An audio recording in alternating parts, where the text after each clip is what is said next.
The single biggest source of your lack of self-confidence and your concern with the opinion of others is the beliefs you've just eliminated. In order to get rid of the last vestiges of this tool problem, however, you need to do something we call deconditioning.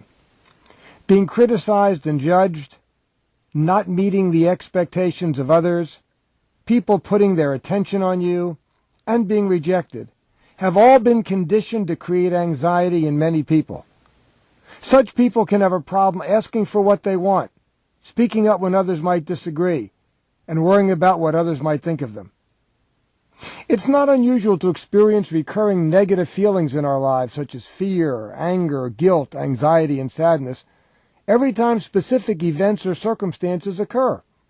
You might feel anxiety whenever you're criticized or judged, or when someone rejects you, or you might feel anger whenever you're asked to do something. In many cases, the events that stimulate the feelings in you don't produce the same feelings in other people, and vice versa. Why does an event produce feelings in some people and not in others? Sometimes beliefs cause the feelings. Sometimes it's conditioning. You've probably heard of Pavlov's famous dog experiments. Pavlov presented the dog with food, and the dog naturally salivated. Then he rang a bell just prior to presenting the food. After numerous presentations of food after the bell, Pavlov rang the bell and no food was delivered. The dog, of course, salivated anyway, because he had associated the sound of the bell with the food. In other words, a stimulus, the bell, that wouldn't normally produce a hunger response did so because the dog associated the sound of it with the food. If the dog truly understood that it was the food that caused him to salivate and not the bell, which just happened to ring at the same time, would he still salivate when a bell was rung? Of course he wouldn't. Well, I'm going to help you avoid making the same mistake Pavlov's dog did. Namely, I'll show you how to make a distinction between what really caused your anxiety and unrelated events that just happened to occur at the same time. And after you make that distinction, the stimulus will be deconditioned. Let's start with conditioning number 1. Fear associated with being criticized or judged. Do you experience some level of anxiety when you're criticized or judged, or even think about being criticized or judged? Most people do, but not everyone. If you don't experience any anxiety at all when you're criticized or judged, please click the Next Conditioning button and go on to the next conditioning. If you do experience even a little anxiety, just let the program continue to play. If you do experience some anxiety when you're criticized or judged, I've got some good news for you. Being criticized or judged does not inherently cause anxiety. If it did, everyone who ever was criticized or judged would feel anxiety. And not everyone does. So you've been conditioned to feel anxiety when you're criticized or judged. Luckily, deconditioning is possible. In fact, you're going to do it right now. Imagine that if someone gave you an ice cream cone, he looked angry and drew his fist back as if to hit you. What would you probably feel? Fear, right? Now imagine another person did the same thing. And imagine the same event got repeated several more times with different people. What would you probably feel each time? Still fear, right? Now imagine that someone else came along, looking friendly, no fist, and offered you an ice cream cone. What do you think you would feel this time? Probably fear, even though there was no physical threat from this person.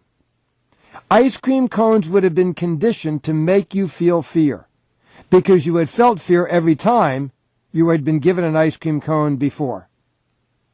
But can you get that the ice cream cone didn't cause the fear? It was the threatening fist that just happened to show up at the same time. You didn't distinguish between what really caused the fear, namely the fist, and the ice cream, which just happened to be there at the same time. If I helped you make this distinction, is it clear that being given an ice cream cone would never again produce fear? Now we're going to make the same distinction regarding being judged and criticized. If you're like most people, you probably first experienced anxiety associated with being criticized or judged when you were a child. and your parents got upset with you when you didn't do what they wanted you to do. That's how I felt when my parents got upset at me for my behavior as a child. In fact, I now realize that the anxiety was not caused by my parents' criticism and judgment. The anxiety was caused by the meaning I gave to my parents' anger or annoyance when they criticized or judged me. The same probably happened with you. Let me explain. When they got angry, how loved did you feel? Not very, I suspect. And because the people you depended on for your very survival seemed to be withdrawing their love, you equated that with possible abandonment. In your young mind, that meant no survival.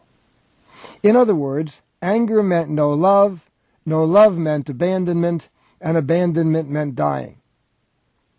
You didn't consciously think all this out any more than Pavlov's dog did, but that's how the subconscious conditioning took place. Can you see it was this perceived threat to your survival that caused the fear?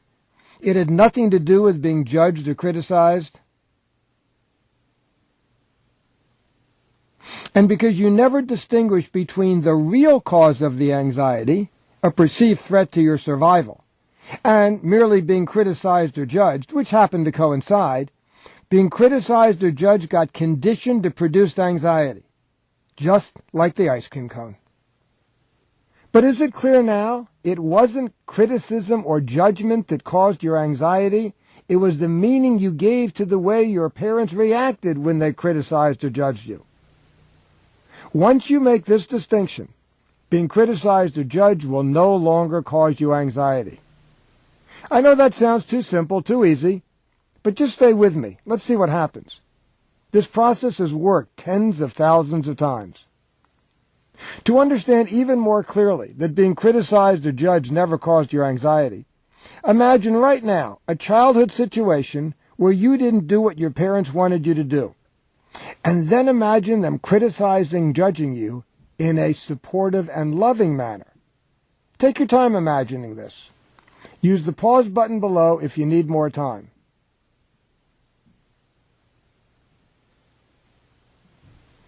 Just now, as you imagine Mom and Dad discussing your failure to do what they wanted from you in a loving, supportive way so that you didn't perceive a threat to your survival, did you just feel anxiety?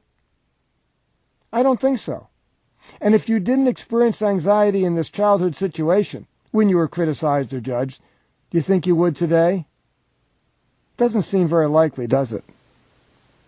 Now, close your eyes, take a deep breath, and then let go. In your mind's eye, imagine a situation in the future that's never happened, in which you're being criticized or judged.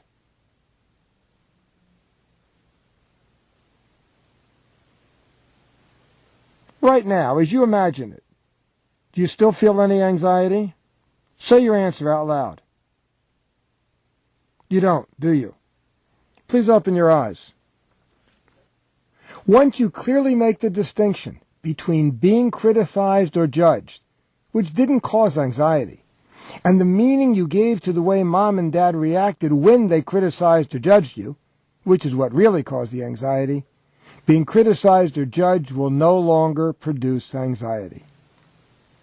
Now, either click on the next conditioning button and go to the next conditioning, or exit this program. Then make a note to yourself when you plan to return and complete this program.